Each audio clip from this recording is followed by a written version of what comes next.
Hormone हमारी body के अंदर बहुत सारे फंक्शन को कंट्रोल करते हैं। अगर इंसुलिन, दूसरी चीज़, इंसुलिन हमारी बॉडी के अंदर बनता कहाँ से? हमारी बॉडी के अंदर है पेनक्रियाज। इसका भी हम सबको पता है कि हमारी बॉडी के अंदर पेनक्रियाज है, और पेनक्रियाज के अंदर एक सेल का नाम होता है बीटा सेल। तो बीटा सेल इंसुलिन का प्रोडक्शन करती है, और इंसुलिन एक हार्मोन है। अब होता क्या है कि इंसुलिन का काम क्या है? ये डिक्रीज करता है ब्लड शुगर लेवल को। जो हमारा खून होता है, खून कुछ ज़्यादा मीठा नहीं होने देता, तो डिक्रीज करता है ब्लड ग्लूकोज लेवल को, कम कर देता है। ग्लूकोज लेवल को क्या कर देता है? कम कर देगा। अब बाई चांस सोचो कि अगर हमारे बॉडी के अंदर इंसुलिन का प्रोडक्शन ही ना हो, हमारे बीटा सेल खराब हो जाए, या हमारे बीटा सेल इंसुलिन नहीं बनाए, तो क्या होगा? तो हमारा जो ब्लड है, ब्लड के अंदर जो ग्लूकोज होगा वो बढ़ा ही रहेगा, उसको कोई कम करेगा ही नहीं। तो हमारी बॉडी के अंदर, हमारे ब्लड के अंदर ग्लूकोज का जो लेवल है वो इंक्रीज रहेगा।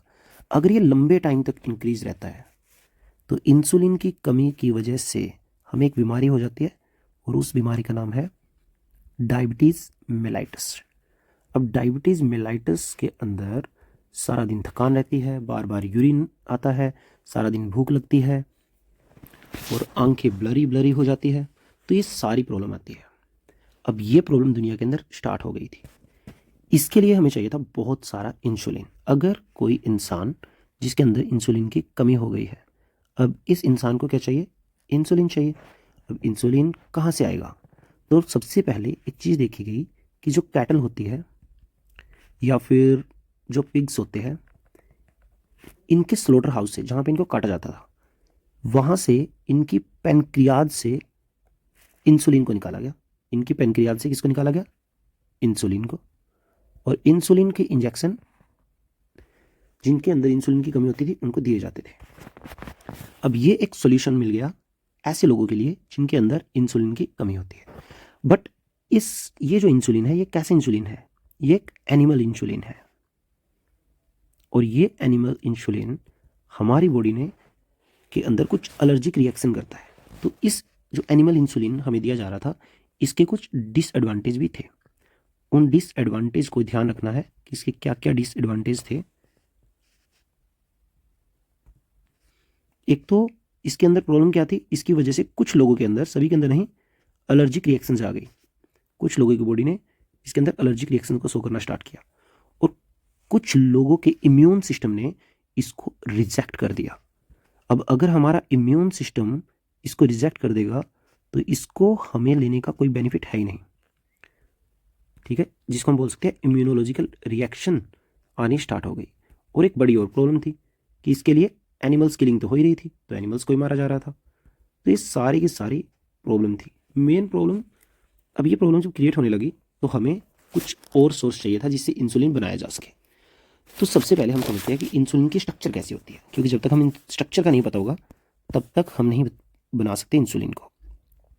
तो स्ट्रक्चर बड़ी आसान सी है। जैसे कि हमें पता है कि जो इंसुलिन है ये क्या है? एक हार्मोन है। इंसुलिन क्या है? हार्मोन। और हार्मोन की अगर मैं बात करूं तो इंसुलिन क्या है? प्रोटीन है। और हमें पता है कि प्रोटीन किससे मिलकर बने होते हैं? अमाइनो एसिड से। अगर अमाइनो एसिड से मिलकर बने हुए हैं प्रोटीन, तो ये तो हमें पता है कि जो प्रोटीन है वो अमाइनो एसिड से मिलकर बने होते हैं, और हमारी बॉडी के अंदर 20 टाइप के अमाइनो एसिड मिलते हैं। तो जो इंसुलिन है, अगर मैं इंसुलिन की बात करूं, इसके अंदर टोटल 84 अमाइनो एसिड होते हैं। ठीक है, इंसुलिन के अंदर, इंसुलिन जो है 3 चेन से मिलकर बना होता है। सबसे पहले आती है chain A, chain B and chain C. Chain A के अंदर 21 अमाइनो एसिड होते हैं, चेन बी के अंदर 30 अमाइनो एसिड होते हैं, और चेन सी के अंदर 33 अमाइनो एसिड होते हैं। यहाँ तक भी प्रॉब्लम है, यहाँ तक भी कोई प्रॉब्लम नहीं थी। अब अगर इंसुलिन की स्ट्रक्चर देखी जाए तो इंसुलिन जो हमारी बॉडी के अंदर, हमारी सेल के अंदर बनता है, वो कुछ इस तरीके से बनता है। ए चेन, इसके बाद हमारी प्यारी सी चेन, और फिर बाद में आ जाती है बी चेन।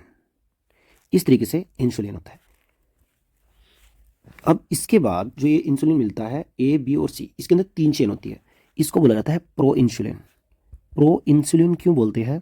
क्योंकि ये इंसुलिन इमेच्योर इंसुलिन होता है, इसका हमारी बॉडी यूज नहीं कर सकती।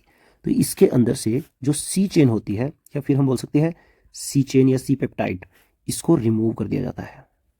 इसके रिमूवल के बाद हमारे पास बच जाती है ए चेन एंड बी चेन। ए और बी जो चेन होती है, हमारी बॉडी उसको डाई सल्फाइड बॉन्ड के साथ अटैच करके रखती है। तो दोनों चेन किससे अटैच होती है? डाई सल्फाइड बॉन्ड के साथ। और डाई सल्फाइड बॉन्ड बनने के बाद हमारी बॉडी इस इंसुलिन को यूज़ करती है और ग्लूकोज लेवल को डिक्रीज करती है। यहाँ तक की स्टोरी में कोई प्रॉब्लम नहीं होनी चाहिए। तो इसके बाद जो ये ए और बी वाला है, इसी को बोला जाता है मैच्योर इंसुलिन, जिसको हमारी बॉडी यूज़ करती है। जो मैच्योर इंसुलिन है इसको बोल देंगे ए और बी को, सी को रिमूव कर दिया जाता है। ठीक है, टोटल 84 अमाइनो एसिड होते हैं। अगर हम मैच्योर इंसुलिन की बात करें, ये नंबर ध्यान रखना है कि मैच्योर इंसुलिन के अंदर 51 अमाइनो एसिड होते हैं। अब यहां से एक चीज़ और समझते हैं कि यहाँ तक की स्टोरी एक साइंटिस्ट को समझ में आ चुकी थी। इसके बाद एक बंदा था जिसका नाम था इली लिली। ठीक है, ये किसी लड़की का नाम नहीं है, ये एक बंदे का नाम था इली लिली, और इसकी कंपनी थी इली लिली कंपनी। इली लिली कंपनी ने क्या किया, ये यूएसए की कंपनी थी, ये बात ध्यान रखना, 1983 की बात है। इसको एक चीज़ तो समझ में आ गई थी कि हमें दो चेन चाहिए, chain A and chain B. ठीक है, अब ये चीज़ हमें पता है, 6 चैप्टर में पढ़ चुके हैं कि हमारी जो डीएनए होती है, उस डीएनए से क्या बनता है? एमआरएनए बनता है, और उस एमआरएनए से क्या बनता है? प्रोटीन बनता है। ये चीज़ चलती है। हमारी जो डीएनए है, डीएनए से एमआरएनए बनती है, डीएनए से आरएनए बनने की प्रोसेस को हम बोलते हैं ट्रांसक्रिप्शन, ये भी हमें पता है। तो इन्होंने क्या किया, इन्होंने इस एमआरएनए के ऊपर एक एंजाइम लगा दिया। उस एंजाइम का नाम था रिवर्स ट्रांसक्रिप्टेज। अब ये भी हमें को पता है कि अगर ये एंजाइम क्या कर सकता है, ट्रांसक्रिप्शन को रिवर्स कर सकता है, इनडायरेक्टली ये रिवर्स कर सकता है किसको? ट्रांसक्रिप्शन को। तो इस एमआरएनए से इन लोगों ने एक डीएनए तैयार कर ली, और उस डीएनए को बोला गया सी डीएनए। सी का मतलब होता है कॉम्प्लीमेंट्री डीएनए, पर तुम ये समझ लो कि एमआरएनए का कॉपी करके डीएनए बनाया, इसलिए सी डीएनए बोल दिया। बट ध्यान रखना, सी डीएनए का मतलब होता है कॉम्प्लीमेंट्री डीएनए। जब कोई डीएनए आरएनए से बनती है, रिवर्स ट्रांसक्रिप्शन प्रोसेस से बनती है, तो उस डीएनए को बोल देते हैं सी डीएनए। अब देखो, ये सी डीएनए जो तैयार की, ये ए चेन के लिए भी तैयार कर ली एंड बी चेन के लिए भी तैयार कर लिया गया। मतलब ए चेन के लिए भी एक सी डीएनए बनाया गया और बी चेन के लिए भी सी डीएनए बनाया गया। इसके बाद बड़ी आसान प्रोसेस थी, इस सी डीएनए को, जो कॉम्प्लीमेंट्री डीएनए था, इसको एक बैक्टीरिया के अंदर डाल दिया गया। उस बैक्टीरिया का नाम था हमारा प्यारा इकोलाई। इकोलाई के अंदर हमने डाल दिया, और अभी हमें पता भी है कि अगर इस डीएनए को इकोलाई के अंदर डायरेक्ट नहीं डाला जा सकता, इसके लिए पहले इस डीएनए को प्लाज्मीड का यूज़ करेंगे। प्लाज्मीड के साथ इस डीएनए को जोड़ देंगे, ठीक है, और फिर वेक्टर का यूज़ करके इकोलाई के अंदर डाल देंगे। अब इस इकोलाई के अंदर बननी स्टार्ट हो जाएगी चेन। मान लीजिए सी डीएनए ए का था, तो इसके अंदर बनेगी चेन ए। एक बैक्टीरिया और ले लेते हैं जिसके अंदर हम बनाएंगे चेन बी। दोनों बैक्टीरिया के अंदर हमने क्या बनाया? अलग अलग सेपरेटली। एक बैक्टीरिया को इकोलाई के अंदर हमने चेन ए का जीन डाल दिया, दूसरी इकोलाई के अंदर हमने चेन बी का जीन डाल दिया। ये जीन डालने के बाद हमने इनको कर लिया कल्चर। और कल्चर किसमें किया जाता है? बायोरिएक्टर के अंदर। बड़े बड़े वेसल होते हैं, जैसे हमारे घर पे अगर बहुत सारे मेहमान आ जाए, उनके लिए खाना बनता है, ठीक है, तो बड़े बर्तन का यूज़ करते हैं। तो ऐसे हम किसका यूज़ करेंगे? बायो रिएक्टर का यूज़ करेंगे। और बायो रिएक्टर का यूज़ करके हम चेन ए बनाएंगे एंड चेन बी तैयार करेंगे। Chain A and chain B तैयार करने के बाद इनके बीच में सल्फर का यूज़ करके इनके बीच में डाई सल्फाइड बॉन्ड बना देंगे।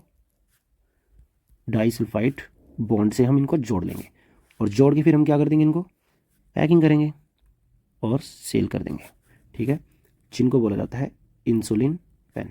और इसके साथ एक दुनिया की बहुत बड़ी प्रॉब्लम को सोल्व कर दिया था इली लिली कंपनी ने। Thank you very much. कौन से टॉपिक पे वीडियो बनानी है आप वो नीचे कमेंट कर सकते हैं। Thank you.